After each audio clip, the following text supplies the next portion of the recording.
لیکن بنگلہ دیش کے حالات بہت بگڑ گئے ہیں.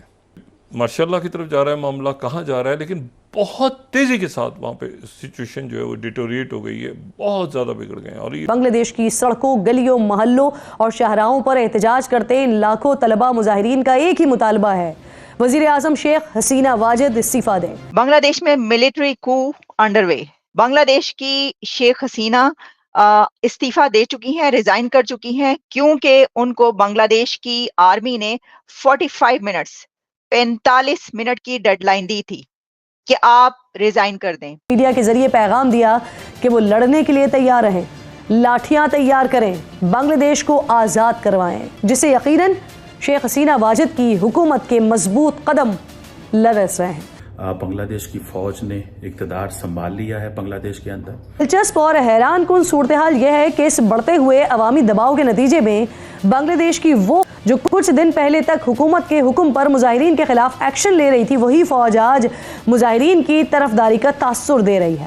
بنگلہ دیش آرمی کے بیان میں کہا گیا ہے کہ فوج ہمیشہ عوام کے ساتھ کھڑی رہی اور آئندہ بھی ایسا ہی کرے گی. ساتھ ہی سابق فوجی افسران بھی نافرمانی تحریک میں شامل ہو گئے ہیں.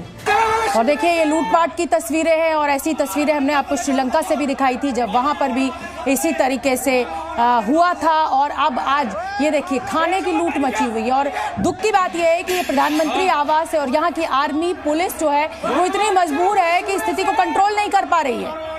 لاکھوں کروڑوں کا بجٹ ہے بنگلہ دیش میں آرمی کو بنانے کا, آرمی کی ٹریننگ کا, پولیس کو بنانے کا, پولیس کی ٹریننگ کا, لیکن نہ اس سمے ایک بھی پولیس والا دکھائی دے رہا ہے, نہ آرمی دکھائی دے رہی ہے. آرمی چیف میڈیا کے سامنے ضرور آ گئے اور انہوں نے کہا کہ صاحب جلدی حالات کو قابو کیا جائے گا اور اب ہم کنٹرول لیتے ہیں اور ہم اب انٹرم گورنمنٹ بنائیں گے. اور اس کے پیچھے اگر بنگلہ دیش کی پردھان منتری شیخ حسینہ کو آج دیش چھوڑنا پڑا ہے, استعفیٰ دینا پڑا ہے, تو اس کے پیچھے پاکستان کی ISI کا ہاتھ ہے, جو لگاتار کئی سالوں سے سازش میں جٹی ہوئی تھی, کیونکہ بنگلہ دیش بھارت کا متر دیش ہے اور بھارت کا لاکھوں کروڑوں کا نویش بنگلہ دیش میں ہوا ہے. اور بنگلہ دیش کی شیخ حسینہ کے پیلس پر پروٹیسٹرز چڑھ دوڑے تھے, ہجوم جمع ہو گیا تھا اور ہجوم پیلس کی طرف چل رہا تھا, اور انہوں نے دھاوا بول دیا تھا پیلس پر, جس کے اندر بنگلہ دیش کی وزیر اعظم شیخ حسینہ موجود تھیں. ملٹری کو ہو سکتا ہے, اس کی وجہ یہ ہے کہ بنگلہ دیش کی شیخ حسینہ نے ریزائن کر دیا ہے, سٹیپ ڈاؤن ہو گئی ہیں اور کہا جا رہا ہے فلیز ٹو انڈیا. جے ہند دوستو, نمسکار دوستو. بنگلہ دیش بھی اب پاکستان کی راہ پر چلنے والا ہے, کیونکہ بنگلہ دیش میں ملٹری کو ہو گیا ہے. وہاں کی سینا نے شیخ حسینہ کو ہٹا کر خود ستا سنبھال لیا ہے. شیخ حسینہ اپنی جان بچانے کے لیے استعفیٰ دے کر بھارت آ گئی ہیں. اب بنگلہ دیش بھی پاکستان کی طرح چلے گا. اب بنگلہ دیش میں رہنے والے ہندوؤں کی سامت آ گئی ہے, کیونکہ اب بنگلہ دیش میں ہندو ورودھی, بھارت ورودھی سرکار آنے والی ہے. اور خبروں میں یہ بھی چل رہا ہے کہ وہاں کے ہندوؤں پر حملے ہونے شروع ہو گئے ہیں. بنگلہ دیش میں ملٹری شاسن آنا یہ پاکستان اور امریکہ کی بھارت کے خلاف ایک نئی رننیتی کا حصہ ہو سکتا ہے, کیونکہ امریکہ بھی نہیں چاہتا ہے کہ بھارت کے پڑوس میں شانتی ہو. دوستو اس پر آپ کی کیا رائے ہے, کمنٹ کر کے ضرور بتائیں. وہ یہ ہے کہ جو سابق فوجی افسران ہیں وہ بھی انہوں نے بھی درخواست کر دی ہے حسینہ واجد سے کہ وہ اپنے آپ کو جو ہے وہ استعفیٰ دے دیں. لیکن اب جو مظاہرین ہیں ان کا مطالبہ ایک اس میں ایڈ ہو گئی یہ چیز.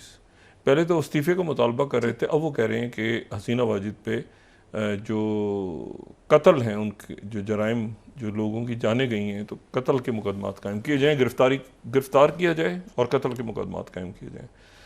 تو بنگلہ دیش جو ہے اس کو وہ بھی اب کافی زیادہ وہاں کے حالات خراب ہو گئے ہیں, بہت زیادہ خراب ہو گئے ہیں.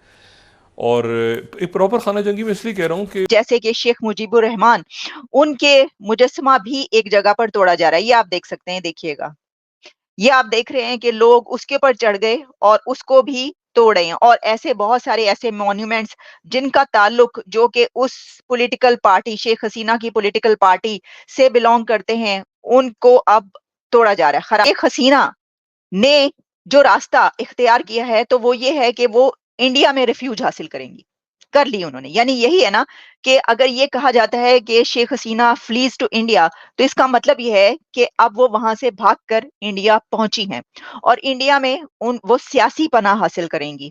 ریفیوج انہوں نے انڈیا میں حاصل کیا, اس کے علاوہ تو کوئی کنٹری ان کے پاس تھا بھی نہیں. obviously انہوں نے انڈیا میں جانا تھا. تو انڈیا میں شیخ حسینہ کا جانا یہ بھی ہمیں بتاتا ہے کہ کیونکہ انڈیا